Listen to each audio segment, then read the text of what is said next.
আমরা না রান্না করে দিলে নয় রান্না বলে আর কেউ পারেই না।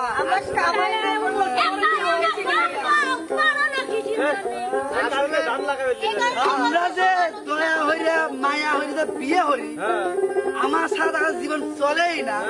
আমরা না আনলে মানে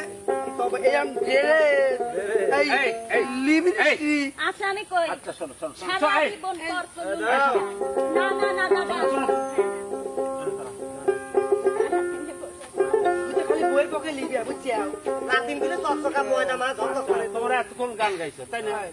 আমি কি গান গাইছি না দাদা? আমি কিন্তু একটা গান শুনবো। তুমি কি করবে? আমি সুন্দর একটা গান শুনবো। আচ্ছা শুনো দিউকা পালি চাই নিয়ে কয় রে তাহলে দাদার খবর আছে। সুমন দিতে পারে না দেখাই যাইবো দাদা লাতিন করে বেশি ভালো আমি জরে ভাবলাম আপন রে সে আমারে ভাবলো পর আমি কারবা চলে মা দিলাম বাড়ি আপন মানুষ কইরা পর আমি বুঝছি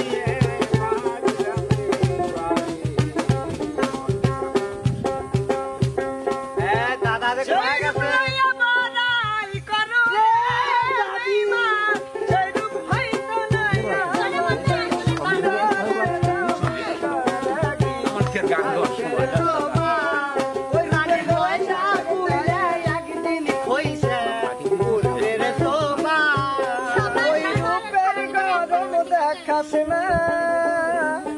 ওই রূপ চিরদিন থাকবে না মামা ঠিক না?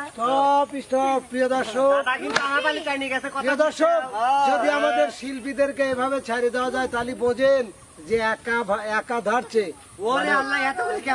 সারা দিন রাত আমার মনে হয় ঝগড়া করবে, ঝগড়া ওদের থামবে না।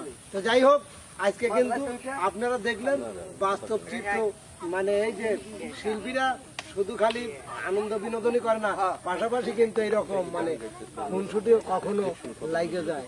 তো যাই হোক, সব মিলে আয়োজনটা কেমন ছিল, যদি ভালো লাগে অবশ্যই শিল্পীদের জন্য দোয়া করবেন, লাইক কমেন্ট শেয়ার করে চ্যানেলটির পাশে থাকবেন। তো বন্ধুরা, দেখা হবে, কথা হবে অন্য কোনো ভিডিওতে। সে পর্যন্ত সবাই